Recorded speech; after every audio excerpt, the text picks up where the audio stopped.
Well, good morning, Prescott Cornerstone. It is so great to be back with you guys. And to those who are watching or listening online, great to be a part of this with you as well.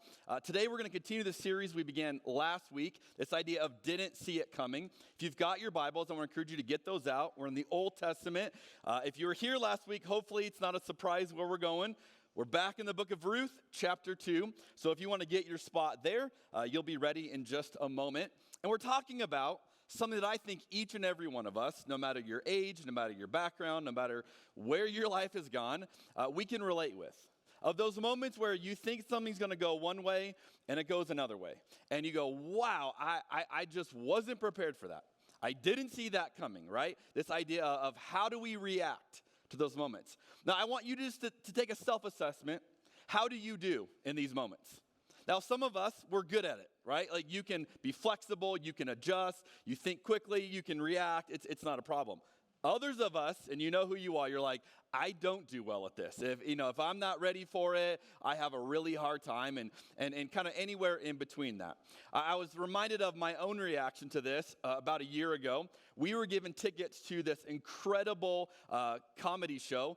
This guy named Sebastian Maniscalco came into Phoenix, and I don't know if you know who this is, but big-time comedian, and we were given seats that were like truly incredible seats. I mean, like in the front section of this venue that probably seats 5,000 people. And so we were given these seats, and I'm like, this is going to be an incredible show. And so we get there early. It's my wife and I am so excited. We had seen this comedian before, but I'm just so excited to be a part of this and to have the great seats.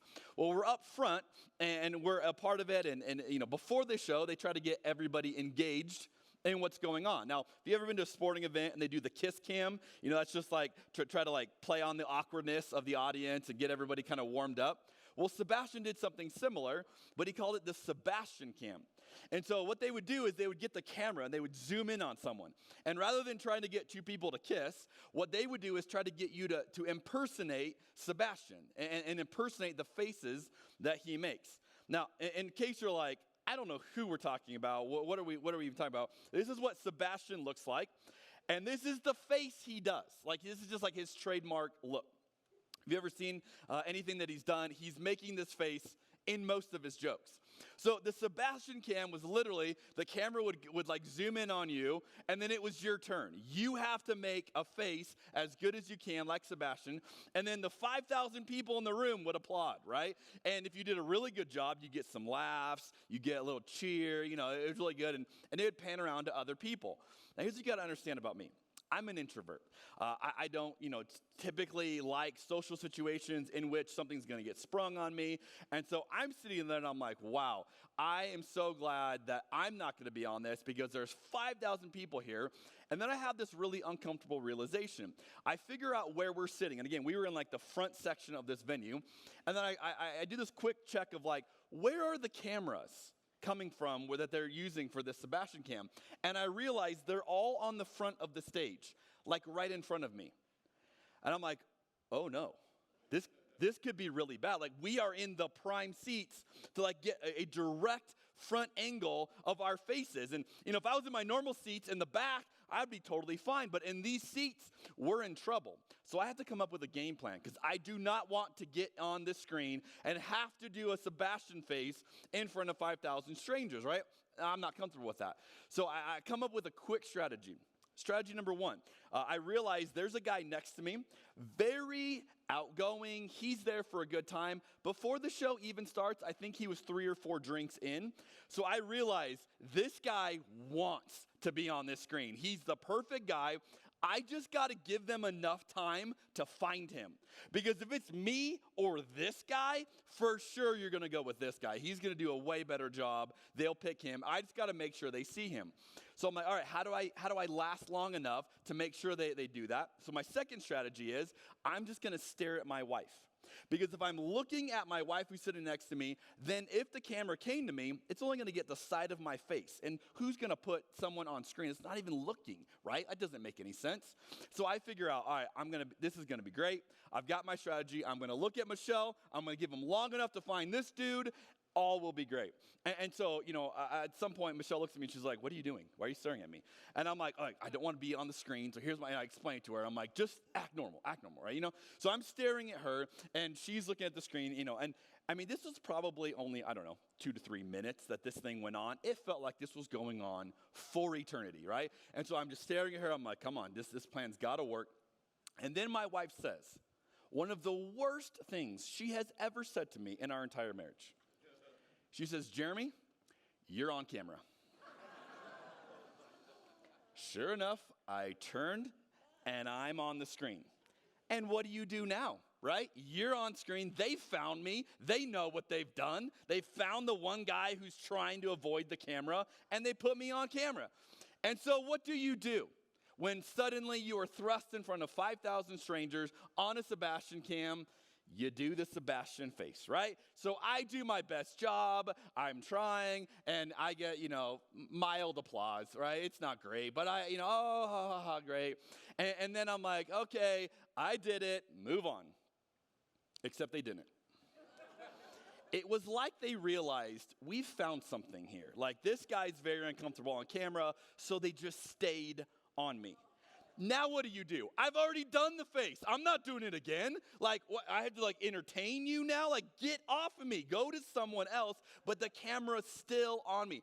It was on me for so long that my wife had a chance to get her phone out of her pocket, pull up the camera app, and take a photo of me on screen. And this is what I look like just sitting there. Now, you may be thinking, Jeremy, you're smiling in that photo. It doesn't look so bad. I am dying on the inside, okay? I may be smiling here, but this is the awkward, why am I still on this screen? Like, I have no idea, right? But what do? I don't know about you, but my life seems to be full of these moments. It just seems to happen to me where I go like, oh, okay, this is going to work out this way, and it doesn't. Okay, I hope this thing plays out. It won't. Like life just plays out that way, and this is humorous. But I've had some other things that were a bit of a doozy. Oh, I didn't see that coming. I wasn't prepared for that, right? So what do we do when these things happen? And I love this series, and I told Scott, I love this whole premise of this. And so we're going to look at, again, we're going to continue the story of Ruth, of what do we do when life plays out. Now, I want to give you a little preface before we get into chapter 2. I'm going to give you Jeremy's hot take on the book of Ruth, okay? This is just my take on this. You're welcome to disagree with me. But here's how I understand the book of Ruth. Number one, I'm going to argue that Naomi, if you were here last week, you're going to know some of these names. Naomi is actually the main character of the story. That's a hot take because you're going, Jeremy, the book's not named after her. I'm aware. But Naomi is the only person throughout the entire book, if you read it in its entirety, who's going to transform, who's going to have character growth, character development. In the context of a story, that's usually who your most dynamic characters are. That's Naomi. From the opening pages to the end, Naomi is on a journey. Now, today we're going to look at, in particular in chapter 2, Ruth and something that Ruth is going to do. So Ruth is definitely the focus of chapter 2, but throughout this story, I actually think it's Naomi. Now, what I'm going to plead with you, and this is just as friends, right? Please do not make Boaz the main character of this story. Now, Boaz is going to be introduced in just a few moments. Boaz is who we often go, yes, this is the Jesus figure in the story, and we center on Boaz. I'm going to encourage you not to do that because I think you miss the beauty of the story of Ruth if you focus it on the wrong person. So that's just my hot take. You can disregard it if it's not helpful. All right, let's go to Ruth chapter 2. And we'll begin reading in verse 1 if you're going to follow along, or I have it here on the screen. And we're going to set up our story. Now, again, we got the premise, the context last week. If you weren't here, I encourage you, go online, watch that one. That's going to set the stage for this. But then we find, okay, after that life upending moment has happened, after everything has fallen apart, it didn't play out the way they saw, now they got to figure out, how do we put these pieces back together? It says, now there was a wealthy and influential man in Bethlehem named Boaz, who was a relative of Naomi's husband, Elimelech. One day, Ruth the Moabite said to Naomi, let me go out into the harvest fields to pick up the stalks of grain left behind by anyone who is kind enough to let me do it. Naomi replied, all right, my daughter, go ahead. So Ruth went out to gather grain behind the harvesters. And as it happened, she found herself working in a field that belonged to Boaz, the relative of her father-in-law, Elimelech. So chapter 1 is all about the disaster, what has happened to them. And then chapter 2, you see what they're going to do about it.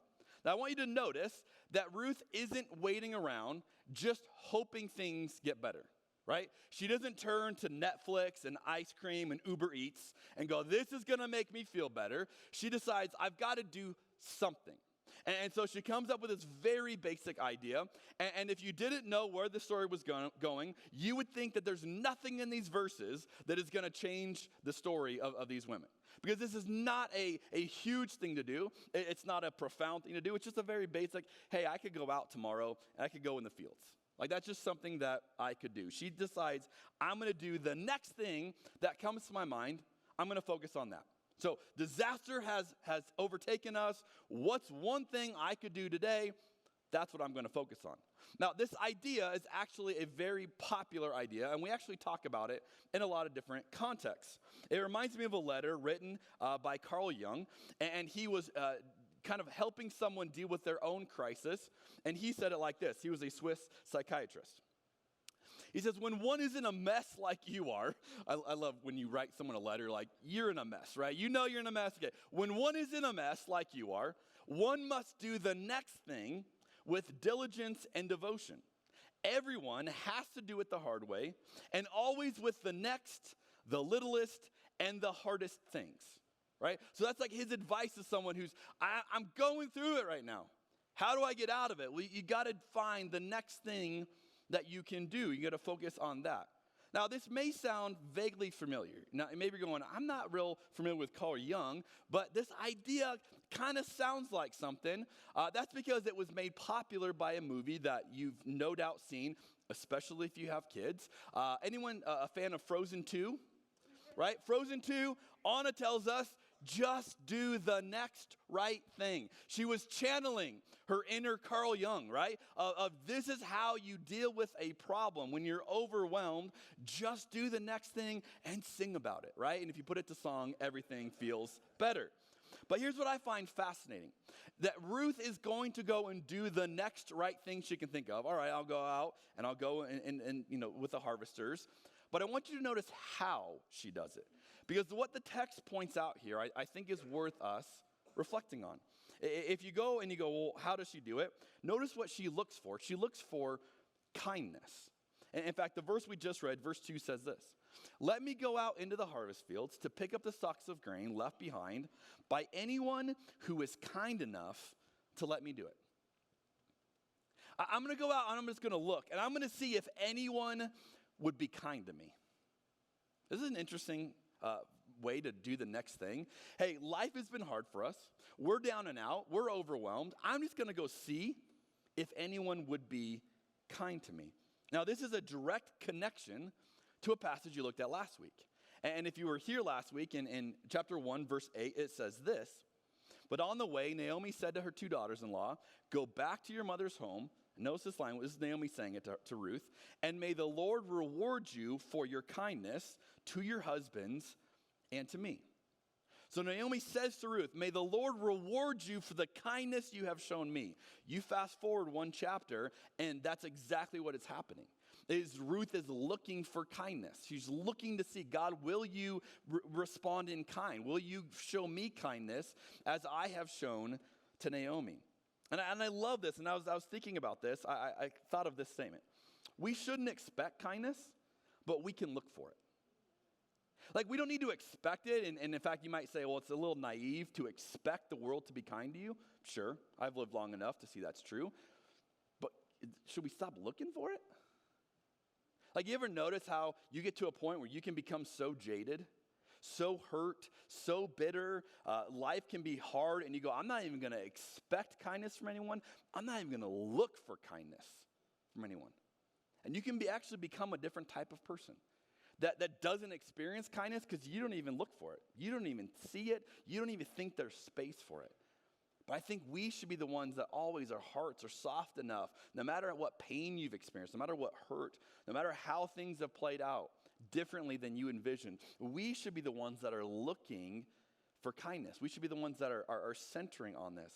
And I love one of the things that Scott said last week, that God answers prayers with people. And this is kindness lived out, right? When you pray and you go, God, I need you. I need something. And all of a sudden, someone shows up.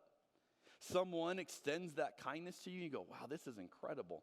I love when God answers prayers with people. This is how kindness plays out in real life. But again, as we saw in chapter 1, if you push away kindness, if you stop looking for kindness, if you think this is a world where kindness doesn't work, you're going to miss out on the people that God's going to bring into your life, the people that God is going to surround you with. And the more I thought about kindness, the more I realized this is central to Christianity itself. If you and I are going to call ourselves Christians, that we are the ones who follow Jesus Christ, this should be an element that is at the core of who we are as believers. And you may go, why? It seems like that's overstated. And the reason why is because kindness is how God treats us. Now, I don't know what your view of God is. I don't know if you kind of picture more of an angry God and he's got, kind of the Zeus, the firebolt, and he's ready to extend his wrath to you, or maybe you have a much softer version of God. But what the scriptures show us is a God that looks like Jesus and a God that is incredibly kind to us. In fact, the Apostle Paul in the book of Romans says it like this: don't you see how wonderfully kind, tolerant, and patient God is with you? Does this mean nothing to you? Can't you see that his kindness is intended to turn you from your sin? How does God want to turn us around when we're stuck in the wrong thing, when we're mired into mistakes and failures and we're going down the wrong road? What does God do? Does he throw a lightning bolt at us like Zeus? No, Paul says he's kind. He extends kindness to us. And that is the way that God brings us back, through kindness. So when we look at a story like the story of Ruth and Naomi that has this kindness theme woven throughout, what we're actually seeing is a way to interact with God, a way to interact with the very center of our faith. And if God is kind to us, I don't think it's a stretch to say this is how he expects us to treat others. That if we primarily experience the kindness of God, and this is the way God desires to motivate us, God desires to turn us around when we're going the other direction, could this not be the way we extend love to others? Through kindness? I mean, how would that change the world if Christians were known as the most kind people you will ever meet? I think it would be pretty profound. Well, if we jump down to verse 8, again, there's verses in between here just for the sake of time. I'll kind of jump around a little bit. Verse 8, we find out the response to what Ruth is going to go do. So now Boaz is entered the picture. Boaz went over and he said to Ruth, listen, my daughter, stay right here with us when you gather grain. Don't go to any other fields. Stay right behind the young women working in my field. See which part of the field they are harvesting and then follow them. I have warned the young men not to treat you roughly. And when you are thirsty, help yourself to the water they have drawn from the well. Ruth fell at his feet and thanked him warmly. What have I done to deserve such kindness? Again, notice how much this is woven in the story. She asked, I am only a foreigner. Yes, I know, Boaz replied. But I also know about everything you have done for your mother-in-law since the death of your husband. I have heard how you left your father and mother and your own land to live here among complete strangers. This is this kindness circle coming fully around. And all of a sudden, she is experiencing this. And so Ruth's act of loyalty in chapter 1 is now being rewarded, as Naomi hoped that it would, is now being rewarded back with kindness. And one of the things that this shows us in chapter 2 and throughout this story is that we're not responsible for the outcomes of our story. Now, I just need you to sit on that for a second, because it's one of those things we go, yeah, I got it. But we don't realize this. We don't live like this. You are not responsible for the outcome of your story. Which means if you're sitting here today or you're listening or you're watching online, you're going, how did I get here? Maybe it's not your fault. Maybe you did everything right. I don't know. But we're not responsible. We like to think we are. We like to think if I just do all the right things, if I just play these cards right, it will play out exactly the way I want it to. Except you end up in a story like this. I didn't see that coming, right? And so what we have to realize is rather than thinking we can control the outcome, here's what we find in the scriptures. All we're responsible is to be faithful. Hey, oh God, what are you asking me to do? I'm going to be faithful. And sometimes that's going to work out and play out in the way that we want. And sometimes it won't. And what we are able to do is to release the outcomes of that and go, God, we're just going to be faithful to you because we believe that ultimately this story belongs to you. Ultimately, my life belongs to you. And I would suggest that when you develop that as a theology that you live with, all of a sudden it frees you up to just be faithful in the moment to God. There's an author named Carolyn Custis James, and she wrote a book about the book of Ruth called The Gospel of Ruth. Again, Ruth's book is not a gospel. It's not in the New Testament, but this book is called that. And she says this about the story that I think is so great. She says, we are not the masters of our own destinies. We are called to plan and strategize, to work and live active lives, to attempt things that are beyond us, and tackle challenges that stretch us to the limit. Yet, the outcome of our efforts, even our ability to exert ourselves, is always in God's hands. And I think there's a balance there. We are always to do that next right thing, that next faithful thing. Okay, God, what can I do this moment? While acknowledging, God, this is your story. God, ultimately, you are going to be the one to see where this is going to go. Now, this is one of the reasons why the book of Ruth is such a compelling story. Because there's no way Ruth's actions could lead to where the story goes. It doesn't connect. You don't go, well, obviously she did X, Y, and Z, which produced X, Y, and Z, and the whole thing makes sense. It doesn't play out like that. You see Ruth and you go, wow, this story played out with what she did? Like, that's kind of bizarre. It's because God was the one ultimately involved in this story. And it's true for you and I as well. In describing the narrative of the book of Ruth, the philosopher Charles Taylor has described it using this phrase. It's an alternative social reality. I love that phrase to describe the entire book of Ruth. An alternative social reality. Well, things don't play out the way you think they would. Why? Because there's another silent character involved. It's the person of God. That God is involved in the story. And so the book of Ruth doesn't play out chapter by chapter the way you would envision it, because it's not just the characters on the page. There's another person that is involved in this.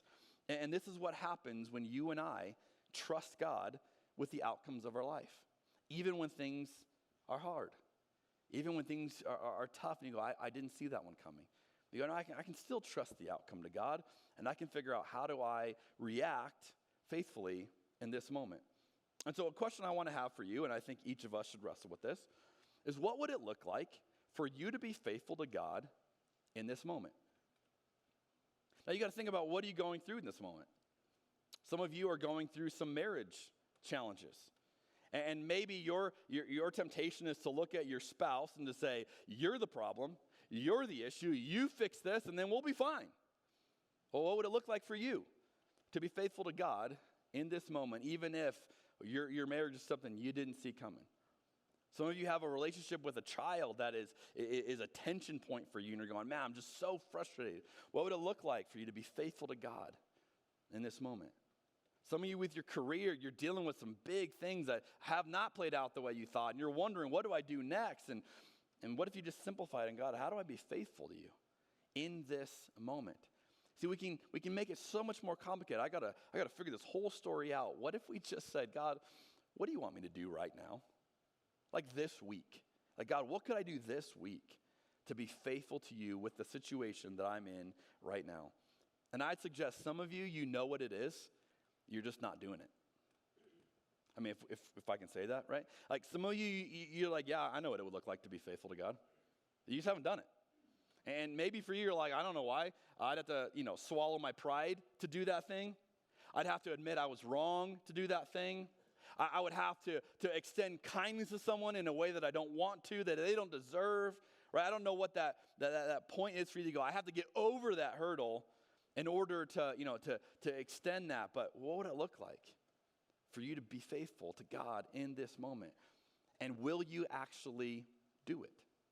When I was a kid, we were on a family vacation, and I had been dealing with some medical stuff, and so there's a lot going on, and I was on this pain medicine, and the pain medicine was just not sitting well with me, and so I was constantly feeling sick with this medication, and so I remember we were driving through the desert one time. I think we were somewhere in Texas on this family vacation, and I'm in the back seat, and my stomach is just killing me, and so finally I said, Dad, can you pull over? I do not feel good. I think I'm going to have to throw up, and he's like, yeah, okay. So he pulls off. I mean, we are literally in the middle of nowhere, and there's me and cactuses and dirt, and I just never forget. I walk over, and I'm like, oh, my stomach hurts so bad, and I just did one of these, and I'm like, okay, I'm just gonna throw up. I'm gonna feel better, and it'll be great.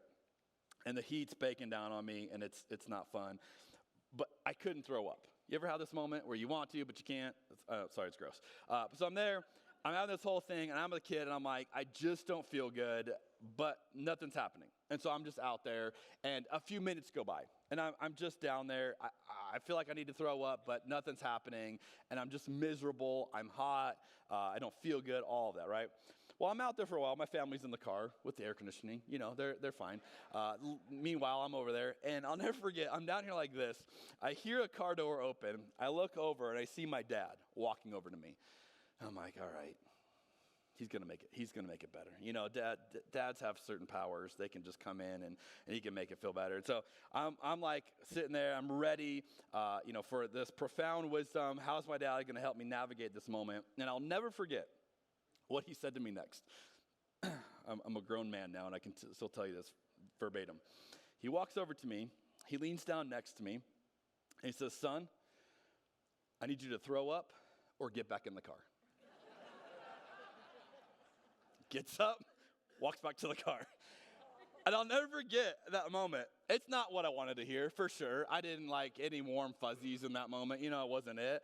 But I thought, okay, yeah, but he's right. These are my two options. I can throw up or I can get back in the car. This in-between spot is not really sustainable.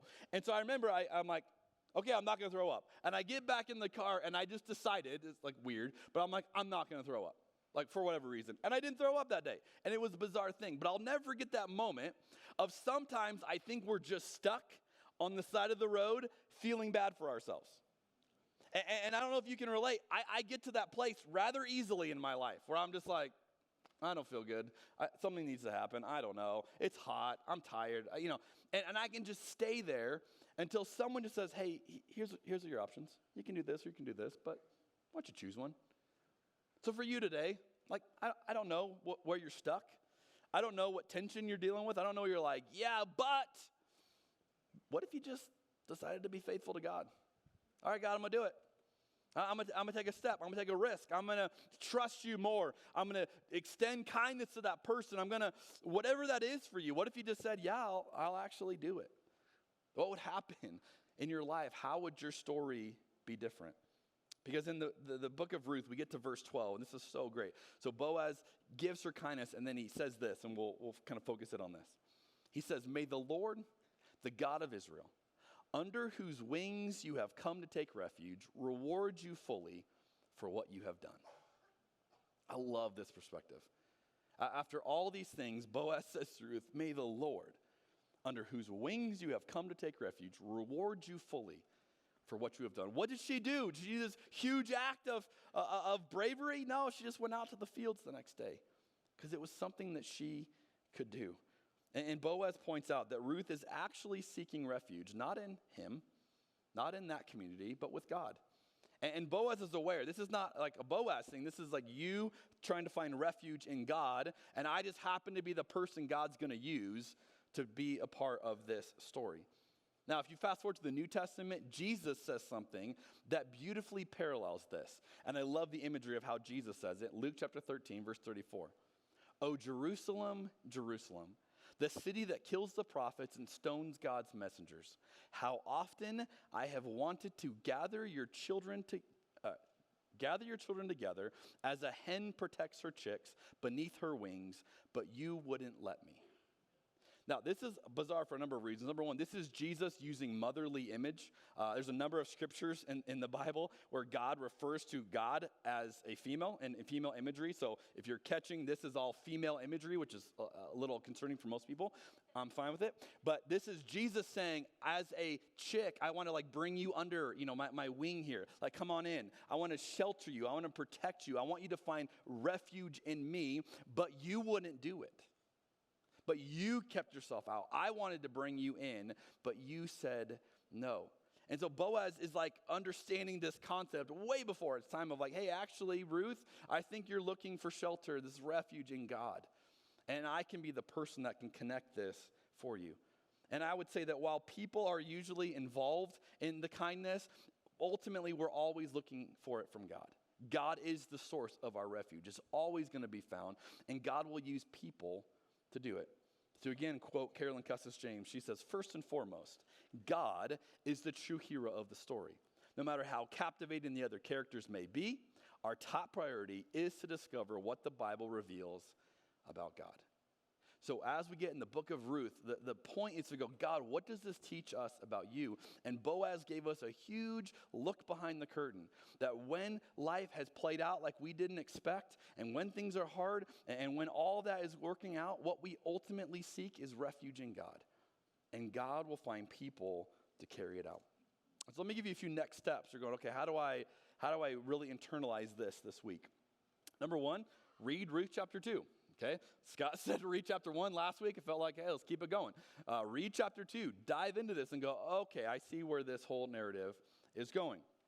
Number 2, look for kindness around you. And I'll qualify it, both from God and from others. What if we were the ones looking for it? Hey, we're just going to go look for kindness. We're going to be the ones that expect kindness, that make room for kindness, because it's the kind of world we want to live in. We want to bring heaven to earth a little bit, and so we're going to look for kindness around us. And maybe right now you're going, my life has been so hard. This has been so overwhelming. This has been so depleting. I get it. Don't stop looking for kindness from people. There are going to be people in this community that would overwhelm you with their kindness if you would look for it, if you'd be open to it. And God is a God of kindness. The scriptures are constantly telling us about this. What if we kept our eyes open, going, God, how do you want to be kind to me in this moment? Number 3, find ways to practice kindness to others, right? So now are we just going to look for it? We're going to be the ones proactively going, all right, I'm going to do some kind things today. Why? Because that's how God treats me. So I'm going to go pay it forward, right? I'm going to go be the one that is constantly being kind to others. What if we were shaped like an entire community that was just going around looking for ways to be kind, not just to the people gathered here, but to everybody you interact with? Where people walked away from an encounter with you and went, that was unusually kind. What was that? Like, this would literally change the world. Finally, focus on your next act of faithfulness. Channel your Frozen 2 all the way, right? Just do the next right thing. What would it look like with your situation? And this would be different for every single one of us. What would it look like for you to focus on your next act of faithfulness? All right, God, you control the result ultimately, but I'm going to do the next thing that I can do. Let's pray together. Jesus, we thank you for this incredible story of Ruth.